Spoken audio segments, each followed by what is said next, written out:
Hello everyone, स्वागत है आप सभी का आपके अपने favourite channel new light NEET पर। मैं और सुरभि मैम आपके समक्ष हम लोग लेकर के आए respiration in plants. Yes sir. और इससे पहले हम लोग ने फोटोसिंथेसिस करा दिया है इस जी। यूनिट में, और बाकी की 3 यूनिट्स भी हमने कंप्लीट करवा लिए दिए हैं। हैं। तो ओके। टोटल पैराग्राफ सर हम लोग लेके आए हैं 9 एंड टोटल क्वेश्चंस हमारे पास हैं 10।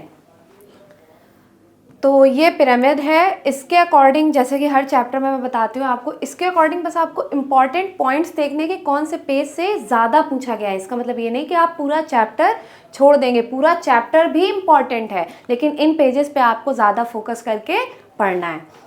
तो सर स्टार्ट करते हैं। पहला है आपके पास, glucose and fructose are phosphorylated to give rise to glucose 6-phosphate by the activity of the enzyme hexokinase। यहाँ पे बताया गया है ग्लाइकोलिसिस के बारे में, और ग्लाइकोलिसिस को बोलते हैं ईएमपी पाथवे। उसके साथ साथ ग्लूकोज एंड फ्रक्टोज को चेंज किया जाता है। ग्लूकोज या फ्रक्टोज कैसे बनता है? सबसे पहले सुक्रोज को तोड़ा जाता है उसकी छोटी यूनिट्स में, ग्लूकोज एंड फ्रक्टोज में। और यहाँ पे एंजाइम एक यूज होता है इन्वर्टेज, पहला एंजाइम। और दूसरा एंजाइम होता है हमारे पास हेक्सोकाइनेज, जो चेंज करता है ग्लूकोज को ग्लूकोज 6 फॉस्फेट में। तो यहाँ से आपका क्वेश्चन पूछा गया है 2019 में। तो फर्स्ट स्टेप मैम बताया जाए तो फास्फोराइलेशन होगा, और ये इरिवर्सिबल स्टेप है, और एंजाइम यहाँ पर यूज होगा हेक्सोकाइनेज। Yes sir. तो ये यहाँ पर ग्लाइकोलिसिस के चार्ट में समझाया हुआ है। ग्लूकोज से ग्लूकोज 6 फॉस्फेट, ये फास्फोराइलेशन से बनेगा। इसके बाद ग्लूकोज 6 फॉस्फेट से जब फ्रक्टोज 6 फॉस्फेट बनेगा तो ये स्टेप कहलाएगा isomerisation. This step is known as isomerization. First step is phosphorylation, second is isomerization, third step is again phosphorylation. Fructose 6 phosphate से फ्रक्टोज 1,6 बिसफॉस्फेट। इसके बाद यहाँ पर क्लीवेज होगा। क्लीवेज मतलब 2 पार्ट में टूट जाएगा ये मॉलिक्यूल। दोनों 3 कार्बन के हैं, ट्रायोस फॉस्फेट भी 3 कार्बन का और ये भी 3 कार्बन का, इसीलिए इसको नाम दिया गया ट्रायोज। ट्रायोज मतलब 3 कार्बन वाली शुगर। Yes sir.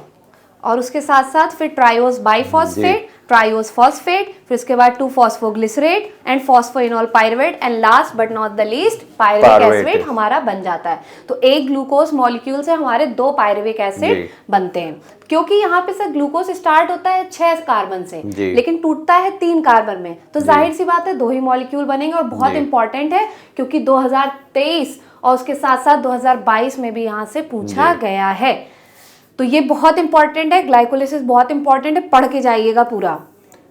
तो सर पहला क्वेश्चन है हमारे पास, conversion of glucose to glucose 6 phosphate. First step जो हम लोगों ने देखा फॉस्फोराइलेशन का, उसी से रिलेटेड क्वेश्चन पूछा गया। The first irreversible reaction of glycolysis is catalysed by. तो एंजाइम यहाँ पर कौन सा होगा? फॉस्फोफ्रक्टोकाइनेज, एल्डोलेज या हेक्सोकाइनेज या इनोलेज। तो यहाँ पर एंजाइम कौन सा होने वाला है? हेक्सोकाइनेज। क्लीवेज स्टेप होता तो वहां पर एंजाइम होता है एल्डोलेज। तो यहाँ पे आंसर हो जाएगा हेक्सोकाइनेज, 2019 का क्वेश्चन जी। In both lactic acid and alcohol fermentation not much energy release, less than 7% of the energy in glucose is released. तो ये जितना एनर्जी यहाँ पर दिया हुआ है इसका वैल्यू ध्यान रखना। फर्मेंटेशन में या एनारोबिक रेस्पिरेशन में बोला जाए तो 7% एनर्जी रिलीज होगी, इनफैक्ट लेस देन 7, ये भी ध्यान रखना। कहीं और सर ये क्वेश्चन 2022 में पूछा भी गया है। और एक पॉइंट सर यहाँ पे एक पॉइंट और है कि कितने % पे ईस्ट की डेथ हो जाती है, तो वो भी याद रखना कि 13% में ईस्ट, अगर 13% से कंसेंट्रेशन बढ़ गया अल्कोहल का तो ईस्ट की डेथ हो जाती है। तो 2 यहाँ पे ये डेटा है, उसको याद रखना। मतलब क्या पता है नेचुरल अकरिंग बेवरेजेस में 13% से ज्यादा कंसेंट्रेशन नहीं हो पाएगी। और अगर इसे बढ़ाना है तो बच्चों आपको बताना है कि कौन से प्रोसेस से कंसेंट्रेशन बढ़ाई जाती है। तो नेक्स्ट इससे रिलेटेड क्वेश्चन हमारे पास, what amount of energy is released from glucose during lactic acid fermentation. तो अभी सर ने बताया आंसर क्या हो जाएगा आपका? Less than 7%। और 13% क्या होगा कि 13% अगर अल्कोहल की कंसेंट्रेशन ज्यादा हो गई तो वो क्या हो जाएगी? ईस्ट की डेथ हो जाएगी। तो नेचुरल बिवरेजेस में हमें ईस्ट अल्कोहल की कंसेंट्रेशन 13% से कम रखनी पड़ती है। नेक्स्ट है हमारे पास sir, What is interesting to note is that the first process takes place in the matrix of the mitochondria while the second process is located on the inner membrane of the mitochondria. तो यहाँ पर हमारा glucose से pyruvic acid बन गया था, pyruvic acid अब कहाँ पर जाएगा, ये माइटोकॉन्ड्रिया में एंटर कर जाएगा और माइटोकॉन्ड्रिया में जब पहुंचेगा तो लिंक रिएक्शन के थ्रू ये एसिटाइल कोएंजाइम ए में चेंज होगा। Yes sir. और ये जो लिंक रिएक्शन है ये क्रेब्स साइकिल में जाएगा। एसिटाइल कोएंजाइम ए से जब ये ऑक्सैलो एसिटिक एसिड से मिलेगा, फर्स्ट प्रोडक्ट जो सिट्रिक एसिड बनता है, ये यहाँ से क्रेब्स साइकिल स्टार्ट हो जाएगी। Yes, sir. और ये जो क्रेब्स साइकिल हो रही है ये कहाँ पर हो रही है, ये मैट्रिक्स ऑफ द माइटोकॉन्ड्रिया जो यहाँ पर लिखा हुआ है।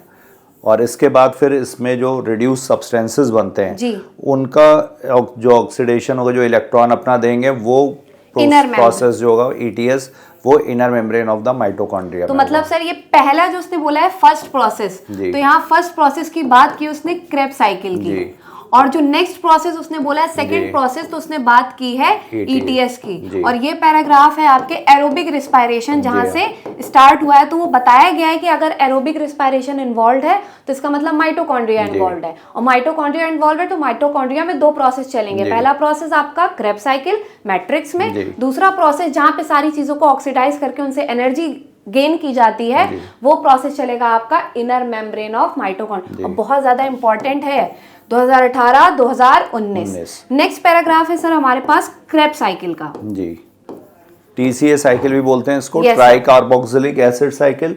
और ट्राई कार्बोक्सिलिक एसिड साइकिल इसको क्यों बोलते हैं, क्योंकि इसमें जो 3 कार्बोक्सिलिक वाला जो पहला प्रोडक्ट बनता है सिट्रिक एसिड, उसमें 3 कार्बोक्सिलिक एसिड प्रेजेंट है। तो try carboxylic acid starts with the condensation of acetyl group with oxalo acetic acid, और बनता गया है सिट्रिक एसिड। एंजाइम यहाँ पे ध्यान रखना, साइट्रेट सिंथेज, सिट्रिक एसिड बोला जाए या साइट्रेट बोला जाए, तो साइट्रेट सिंथेज जो पहला स्टेप है इसमें एंजाइम इन्वॉल्व होगा, जैसे हम लोगों ने उसमें देखा था हेक्सोकाइनेज। Yes sir. और बाद में होता है it is followed by 2 successive steps of decarboxylation leading to the formation of alpha ketoglutaric acid। और क्रेब्स साइकिल के बिना सर रिस्पायरेशन से क्वेश्चन तो बन नहीं सकता। 2022-2020 तो एक बहुत छोटा सा फॉर्मूला सिंह सर भी बताते हैं, C6 I iso alpha S² FMO से citric acid, 6 aconitic acid, isocitric acid, alpha ketoglutaric acid, succinyl coenzyme A, succinic acid, fumaric acid, malic acid and then oxalo acetic acid. और उसने sir बोला है यहाँ पे कि अल्फा कीटोग्लूटारिक एसिड के पहले एक डिकार्बोक्सिलेशन होता है, उसके बाद एक डिकार्बोक्सिलेशन। तो अगर अल्फा को मार्क कर ले और यहाँ से बोले एक CO2 निकाल दो और यहाँ से बोले एक CO2 निकाल दो, तो ऑक्सैलो एसिटिक एसिड हमको पता है 4 कार्बन का होता है, एसिटाइल कोएंजाइम ए 2 कार्बन का होता है। तो इसका मतलब जो अल्फा के पहले वाले वो सारे 6 कार्बन के हैं, अल्फा से एक CO2 निकल गया तो 5 कार्बन का हो गया, और फिर एक CO2 निकल गया तो उसके बाद जितने भी हैं 4 कार्बन के हो जाते हैं। इसी वजह से इसको साइकिल बोलते हैं, क्योंकि ऑक्सैलो एसिटिक बना फिर वो एसिटाइल कोएंजाइम से रिएक्ट करके फिर साइकिल वो पूरी रन कराता रहेगा। तो बच्चों मैम ने आपको बहुत अच्छे तरीके से समझा दिया कि किसमें 6 कार्बन वाले प्रोडक्ट्स कौन से हैं, 4 कार्बन वाले कौन से हैं, और 5 कार्बन वाला सिर्फ एक ही है, अल्फा कीटोग्लूटारिक एसिड। ये ध्यान रखना, नंबर ऑफ कार्बन एटम्स पूछे जाते हैं कि किस कंपाउंड में कितने कार्बन एटम्स प्रेजेंट हैं। तो ये पूरा क्रेब्स साइकिल के जो इंपॉर्टेंट पॉइंट्स थे वो बता दिए। और चीज 3 चीजें सर और हैं कि 3 जगह ऐसा होता है जहां पे आपका NADH बनता है जी, एक जगह पे आपका FADH2 बनता है जी, और एक ही जगह पे आपका GTP बनता है जो equals to direct equals to होता है ATP के जी, 1 ATP के इक्विवेलेंट। Yes sir. तो इसको हम लोग बोल सकते हैं सबस्ट्रेट लेवल फॉस्फोराइलेशन। और ये क्वेश्चन भी एग्जाम में पूछा जाता है कि डायरेक्ट कितने ATP बने या GTP बने जी। तो टोटल यहाँ पर जो ATP 1 turn off Krebs cycle में अगर पूछे जाए तो कितने होंगे, NAD2H से हमें मिलते हैं 3 ATP, तो 3 से हो गए 9, और FADH2 से मिलते हैं 2, एक FADH2 से, तो 9 2 11, और एक ये सबस्ट्रेट लेवल। मतलब अगर 1 टर्न ऑफ कैल्विन साइकिल की, अगर क्रेब्स साइकिल की बात की जाए तो यहाँ पे हमें 12 ATP मिलने वाले हैं। तो सर यहाँ पे क्रेब्स साइकिल दिखा भी देते हैं जी सर, पहला पोजीशन जी, दूसरा और ये तीसरा। ये देखिए GTP की एक जी, और उसके साथ साथ FADH2 कहाँ बनता है जी, एक पॉइंट पे। तो सर 2020 में इस साइकिल से क्वेश्चन भी पूछा गया है, तो ये साइकिल भी बहुत तो यहाँ पर ये भी ध्यान रखना, सक्सेनिक एसिड से FADH2 जब सक्सेनिक एसिड कन्वर्ट होगा फ्यूमेरिक एसिड में, और सबस्ट्रेट लेवल में सक्सेनिल कोएंजाइम जब सक्सेनिक एसिड में चेंज होता है तब बनता है सबस्ट्रेट लेवल फॉस्फोराइलेशन। और यहाँ पर क्या याद रखना है, ये लिंक रिएक्शन जो दिखाया गया है पायरुवेट से एसिटाइल कोएंजाइम में, नंबर ऑफ कार्बन एटम्स बहुत ही ज़्यादा इंपॉर्टेंट है, मैम ने भी बताया भी आपको। और अल्फा कीटोग्लूट्रिक एसिड ये सिर्फ 5 कार्बन वाला है, इससे पहले जितने हैं सब 6 कार्बन लिखा हुआ है और इसके बाद में देखो सब में 4 कार्बन लिखा हुआ है। तो ये सब चीज़ें अपने एनसीईआरटी में मार्क कर लो, इम्पॉर्टेंट है ये। तो सर इससे रिलेटेड क्वेश्चन देख लेते हैं। The number of substrate level phosphorylation in 1 turn off citric acid cycle. तो अभी मैम ने बताया कि सबस्ट्रेट लेवल फॉस्फोराइलेशन मतलब डायरेक्ट फॉस्फोराइलेशन पूछा जाए या डायरेक्ट एटीपी पूछा जाए। तो डायरेक्ट एटीपी यहाँ पर कितने में, सिर्फ एक ही 1 टर्न की बात। यहाँ पर ये भी ध्यान रखना कि 1 टर्न की बात हो रही है या 2 टर्न, क्योंकि 2 टर्न होंगे, क्योंकि 2 एसिटाइल कोएंजाइम में बनेंगे, 2 पायरुविक एसिड तो 2 एसिटाइल कोएंजाइम में 2 turns of citric acid cycle. यहाँ पर पूछा गया 1 टर्न में, तो 1 टर्न में कितने मैम बनने चाहिए? ओनली 1। तो करेक्ट आंसर विल बी 1। और ये भी याद रखना किसके फॉर्म में, जीटीपी के फॉर्म में, नॉट डायरेक्ट एटीपी, जीटीपी के फॉर्म में बनता है। लेकिन हम लोग उसको से क्या फर्क है, एडिनोसिन ट्राइफॉस्फेट या ग्वानोसिन ट्राइफॉस्फेट में कोई फर्क नहीं होता है। जीटीपी जब अपना फॉस्फेट ग्रुप देगा तो जीटीपी में कन्वर्ट होगा और ये फॉस्फेट जब रिलीज होता है तो एडीपी इसको एक्सेप्ट करेगा, फॉस्फेट ग्रुप एक्सेप्ट करके ये एटीपी में कन्वर्ट हो जाता है। तो इस तरह से 1 GTP is equivalent to 1 ATP. तो अच्छे से सर ने डिस्क्राइब कर दिया। इसको याद करके जाना कितनी पोजीशन पे NADH बनता है, कितनी पोजीशन पे FADH2 बनता है और कितनी पोजीशन पे जीटीपी का फॉर्मेशन होता है। Which of these statements is incorrect? इनमें से कौन सा इनकरेक्ट है ये आपको बताना है। Enzymes of TCA cycle are present in mitochondrial matrix, TCA tricarboxylic acid cycle या क्रेब्स साइकिल। तो ये किस में, माइटोकॉन्ड्रियल मैट्रिक्स में होती है, सही है। ग्लाइकोलिसिस अकर्स इन साइटोसॉल, ये भी सही है। Glycolysis operates as long as it is supplied with NAD that can pick up hydrogen atom. तो यहाँ पर ये स्टेटमेंट भी सही है, हाइड्रोजन एक्सेप्टर का काम करता है। Oxidative phosphorylation takes place in outer mitochondrial membrane, ये गलत हो गया, इनर होगा। जी हाँ, यस सर। तो ETS की बात करें तो ETS बच्चा कहाँ चलती है, इनर मेम्ब्रेन में, ना कि आउटर माइटोकॉन्ड्रियल मेम्ब्रेन में। नेक्स्ट क्वेश्चन है सर हमारे पास, which statement is wrong for Krebs cycle? There is one point in the cycle where FAD plus is reduced to FADH2। अभी सर ने बताया था कि FADH2 कहाँ बनता है, एक ही पोजीशन पे FADH2 बनता है। During conversion of succinyl coenzyme A to succinic acid a molecule of GTP is synthesised. ये भी बिल्कुल करेक्ट है। The cycle start with condensation of acetyl group with pyruvic acid to yield citric acid. ये statement यहाँ पे गलत हो गई। पायरुविक एसिड के साथ थोड़ी रिएक्ट करता है, किसके साथ रिएक्ट करता है, ऑक्सैलो एसिटिक एसिड के साथ। ये 4 कार्बन का, एसिटल कोएंजाइम A 2 कार्बन का, तब सिट्रिक एसिड बनाता है कितने कार्बन का, 6 कार्बन का, तब साइकिल फिर से रन करती है। तो इसका करेक्ट आंसर क्या हो जाएगा, सी। नेक्स्ट है सर हमारे पास, the number of ATP molecule synthesise depends on the nature of the electron donor. Electron donor कौन सा है, जैसे अगर हमने बात की थी NAD2H बन रहा है या फिर FADH2 बन रहा है, तो ये क्या है, ये इलेक्ट्रॉन डोनर्स हैं FADH2। तो अगर FADH2 जा रहा है तो ये कितने, 2 ATP के इक्विवेलेंट है। NAD2H जा रहा है तो ये 3 ATP के इक्विवेलेंट है। Yes sir. तो वही यहाँ पर लिखा हुआ कि number of ATP molecule synthesise depends on the nature of the electron donor. और 2021 में क्वेश्चन भी पूछा गया है डायरेक्ट कि NADH give rise to 3 molecules of ATP while that of 1 molecule of FADH2 produces 2 molecules of ATP। क्यों बताया जाता है यहाँ पे सर, क्योंकि यहाँ पे कैलकुलेशन बहुत है। ग्लाइकोलिसिस में भी NADH बन रहा है, लिंक रिएक्शन में भी एक NADH बन रहा है, फिर 3 बन रहे हैं आपके क्रेब्स साइकिल में। तो आपको साइकिल्स भी पता होनी चाहिए, कितनी बार चल रही है, कितने टर्न चल रही है, और उसके साथ साथ कैलकुलेशन भी पता होनी चाहिए। नेक्स्ट है हमारे पास कि in respiration it is the energy of oxidation reduction utilised for the same process, that's why this process is called as oxidative phosphorylation. Sir photophosphorylation होता है, ऑक्सीडेटिव फॉस्फोराइलेशन होता है, सबस्ट्रेट लेवल फॉस्फोराइलेशन होता है। 3 तरह के होते हैं। Yes sir.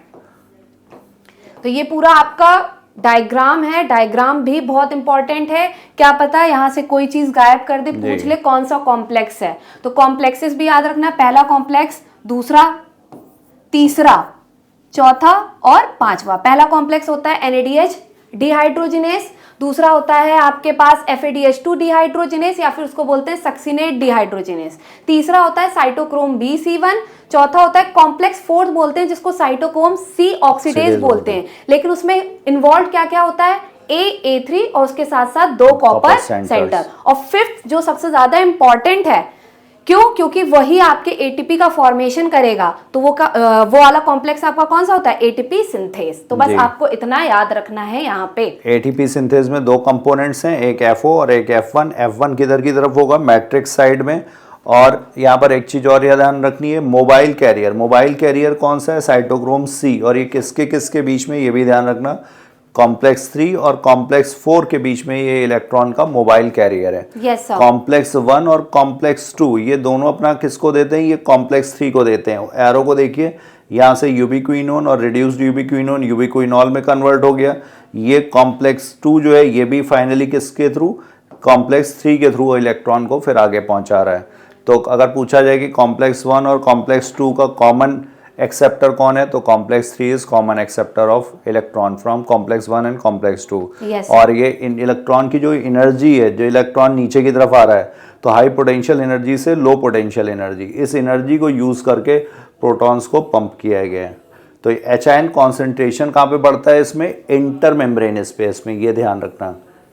और इसी का ब्रेकडाउन जो होगा, इलेक्ट्रोकेमिकल ग्रेडियंट बोलें या प्रोटॉन ग्रेडियंट बोलें या H ग्रेडियंट, इसी का जो ब्रेकडाउन होगा FO F1 के थ्रू, यही रिस्पॉन्सिबल होता है ATP प्रोडक्शन के लिए। तो कहीं ना कहीं ये सिमिलर होता है कीमोऑस्मोसिस हाइपोथेसिस से। तो अगर उसका कॉन्सेप्ट क्लियर है किसी का, तो इसका कॉन्सेप्ट भी क्लियर हो जाना चाहिए।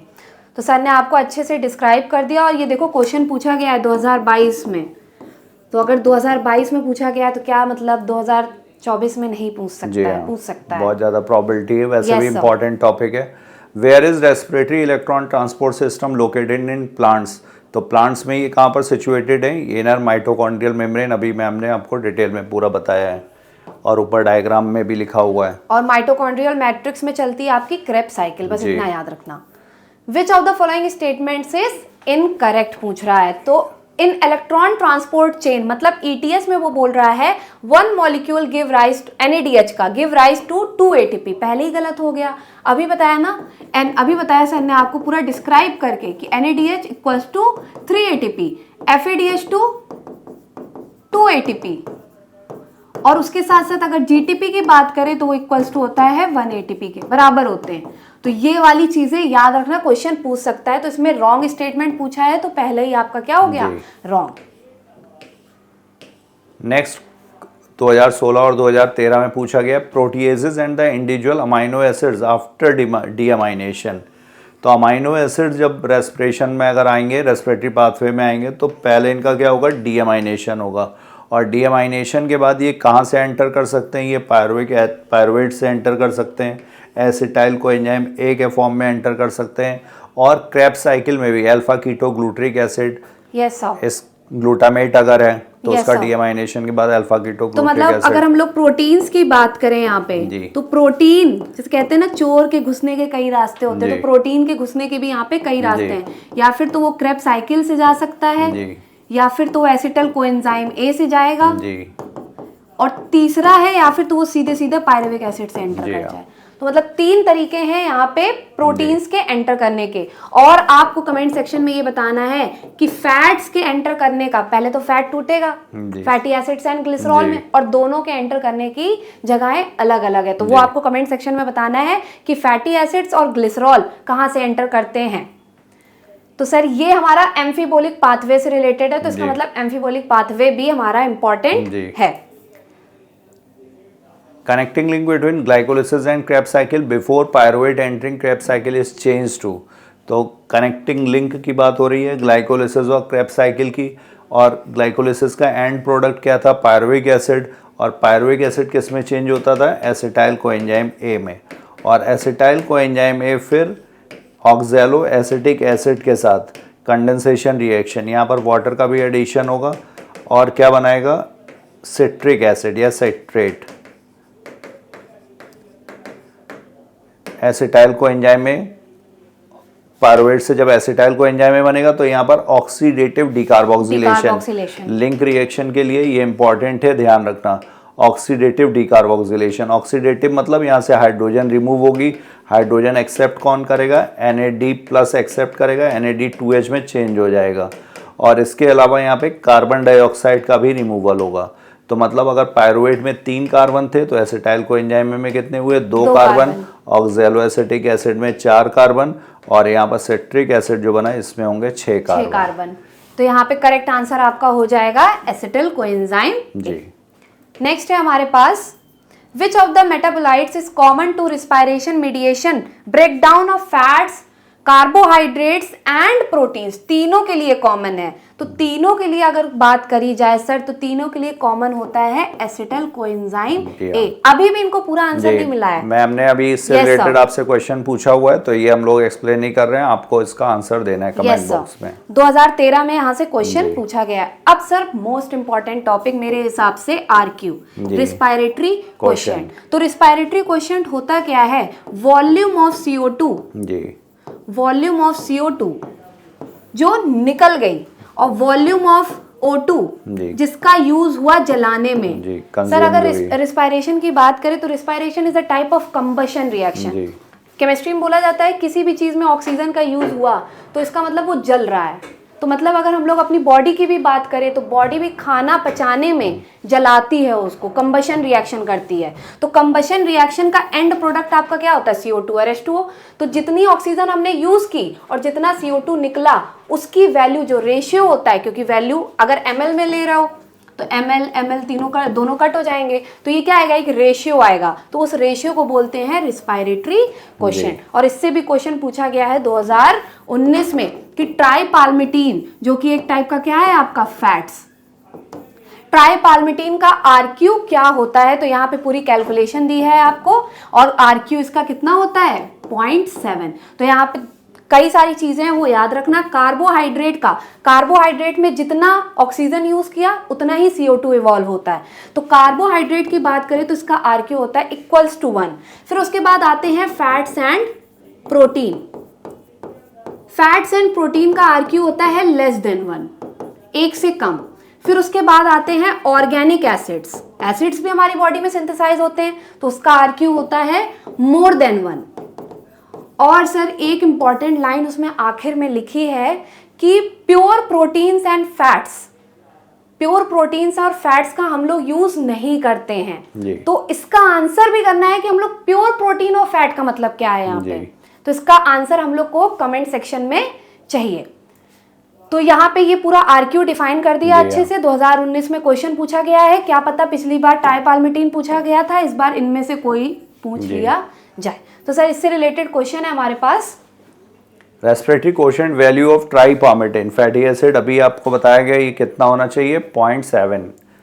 तो करेक्ट आंसर इसका क्या हो जाएगा 0.7। ठीक है। तो सर यहाँ पे जितने भी टॉपिक्स थे, जितने भी इंपॉर्टेंट हाइलाइट्स थे, हम लोग ने सारे अच्छे से करा दिए। क्रेब्स साइकिल हाइलाइटेड में था, ETS में भी हाईलाइट है, ग्लाइकोलिसिस और उसके साथ साथ रिस्पायरेटरी क्वोशिएंट, ये बहुत हाईलाइटेड पॉइंट्स हैं और इन पे फोकस करके ही जाना पड़ेगा। तो बच्चों ये आप अगर क्लियर कर लेते हो तो मोस्ट प्रोबेबली आपको क्वेश्चन भी यहीं से मिलेगा। Yes sir. और NLI वर्सेस नीट जैसे कि हम दिखाते हैं कि कितना सिमिलर था नीट का पेपर NLI की टेस्ट सीरीज से। तो यहाँ पे देखिए सर ETS के बारे में पूछा गया है और वही कॉम्प्लेक्स फिफ्थ के बारे में पूछा गया है। तो सिंपल कॉम्प्लेक्स फिफ्थ आपका क्या होता है, ATP सिंथेज, अभी हम लोगों ने बताया था। फिर उसके बाद रिस्पायरेशन इन प्लांट्स की बात करी जाए तो हम लोग ने पूछा था लैक्टिक एसिड फर्मेंटेशन। तो यहाँ पे भी देखिए अल्कोहलिक या लैक्टिक एसिड फर्मेंटेशन हम लोग ने पूछा है, हम लोग ने डेटाबेस पूछा है कितनी कैलोरी थी, इतनी बर्न हो गई तो क्या होगा, कितना होगा, उसी का अप्लाइड उसी कॉन्सेप्ट पे। लेस देन 7% है तो उसका 7% निकाल लेंगे इस आंसर में, बस सिंपल। फिर उसके बाद यहाँ पे पूछा गया था कि ग्लाइकोलिसिस के बारे में कि glucose is converted into 2 molecules of pyruvic acid, कितने नेट गेन होता है ATP का। तो यहाँ पे बता देते हैं कि नेट गेन पूछे तो 8 ATP और टोटल पूछे तो 10 ATP। टोटल तो तुम्हारे पास 10 ATP थे लेकिन तुमने पहले यूज कर लिया 2 ATP का, तो नेट गेन कितना हुआ आपके पास 8 ATP का। तो ये भी क्वेश्चन हमने वहां पे पूछा हुआ है। नेक्स्ट है सर हमारे पास रिस्पायरेशन इन प्लांट्स में 2023 की अगर हम लोग बात करें तो सर पूछा गया था कि ATP is used in 2 steps of glycolysis. तो यहाँ पे भी सर पूरा हम लोग ने ग्लाइकोलिसिस के स्टेप्स के बेसिस पे हम लोग ने क्वेश्चन जी हाँ। पूछा था। और सर अगर बात करी जाए एआर, तो एआर बहुत इंपॉर्टेंट हो गया जी है। हाँ। पिछले 2 सालों से देखा जा रहा है कि सबसे ज्यादा स्टेटमेंट, जी। मैचिंग और एआर पूछा जा रहा है केमिस्ट्री और बायो दोनों में। नेक्स्ट है हमारे पास ये पूरा, आपको देखिए ऑक्सीडेटिव डीकार्बोक्सिलेशन, अभी सर ने बताया था क्या हो जाएगा, link reaction, glycolysis, oxidative phosphorylation मतलब ईटीएस, और टीसीए साइकिल मतलब क्रेब्स साइकिल, वो भी हम लोग ने वहां पे पूरा पूछा। और सर देखिए क्वेश्चन ही नहीं, क्विक रिवीजन से भी जो हम लोग ने बुकलेट दी है उससे भी काफी सिमिलर पूरी टेस्ट, पूरा नीट का एग्जाम है। अगर बच्चा केवल जो हम लोग ने 10 यूनिट की वो बनाई है क्विक रिवीजन की, वही पढ़ के चला जाए तो उसके 90 से नीचे क्वेश्चन बिल्कुल सही होंगे, उससे कम उसके नहीं जाने से रहे। बाकी उसकी अपनी मेहनत है कि वो उसमें और कितने एफर्ट लगा सकता है। तो यहाँ पे हम लोग ने पूरा डिफाइन कर दिया चैप्टर सर अच्छे से, और पूरा दिखा दिया कि एनएलआई और नीट कितना सिमिलर होता है और आपको हमारी टेस्ट सीरीज क्यों परचेज करनी चाहिए। तो बच्चों ये था हमारा सेशन, कैसा लगा आपको कमेंट बॉक्स में जरूर करके बताइएगा, और इस तरह के सेशन आपको आगे चाहिए या नहीं चाहिए जरूर बताना। So thank you all of you, thank you, जय हिंद, जय भारत।